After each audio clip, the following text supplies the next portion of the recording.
కొత్త బట్టలు కొత్త వెలుగులు మీ ఇంటి పండుగ సంతోషాలకు అసలైన చిరునామా సిఎంఆర్ షాపింగ్ మాల్. అందరికీ భోగి సంక్రాంతి కనుమ శుభాకాంక్షలు.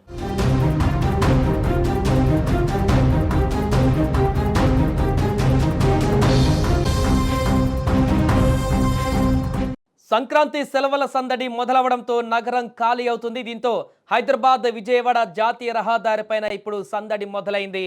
రేపటి నుంచి విద్యా సంస్థలకు సంక్రాంతి సెలవులు ప్రకటించడంతో సంక్రాంతి సంబరాలను స్వగ్రామాలలో జరుపుకునేందుకు ప్రజలంతా క్యూ కట్టారు. దీంతో ఎంజీబీఎస్, కుకట్పల్లి, దిల్సుఖ్ నగర్, జేబీఎస్, అదేవిధంగా ఎల్బీ నగర్ బస్టాండ్ల వద్ద రద్దీతో కిటకిటలాడుతున్నాయి. పూర్తిగా సొంతూళ్లకు వెళ్తున్నటువంటి వారితో బస్సులు నిండిపోయాయి.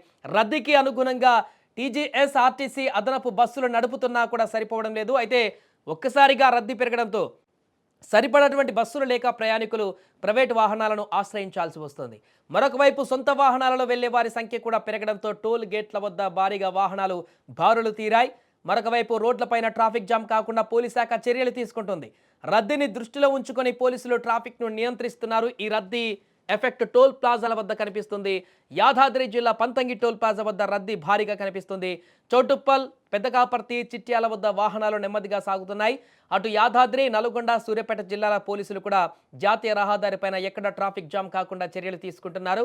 అలాగే సంక్రాంతి పండుగకు వెళ్లే వారికి ఎలాంటి ఇబ్బందులు రాకుండా ప్రభుత్వం చర్యలు తీసుకుంటుంది. Palle Velugu, express, city ordinary, metro express బస్సులలో మహిళలకు మహాలక్ష్మి పథకం కింద ఉచిత బస్సు రవాణా సదుపాయం యథావిధిగా ఉంటుందని కూడా ఆర్టీసీ అధికారులు ఇప్పటికే స్పష్టం చేశారు.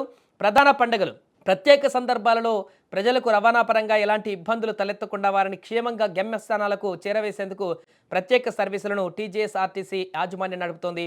తిరుగు ప్రయాణంలో స్పెషల్ బస్సులలో ప్రయాణికుల రద్దీ అంతగా ఉండదని భావించి రద్దీకి ఎక్కువగా ఉన్నటువంటి రూట్లలో ప్రయాణికులకు అసౌకర్యం కలగకుండా ఉండేందుకు ఖాళీ బస్సులను కూడా త్వరితగతిన రద్దీ ఉన్నటువంటి నగర ప్రాంతాలకు తీసుకువస్తుంది. ప్రయాణికుల రద్దీకి అనుగుణంగా బస్సులను ఆయా రూట్లకు ఆర్టీసీ అధికారులు కేటాయిస్తారు.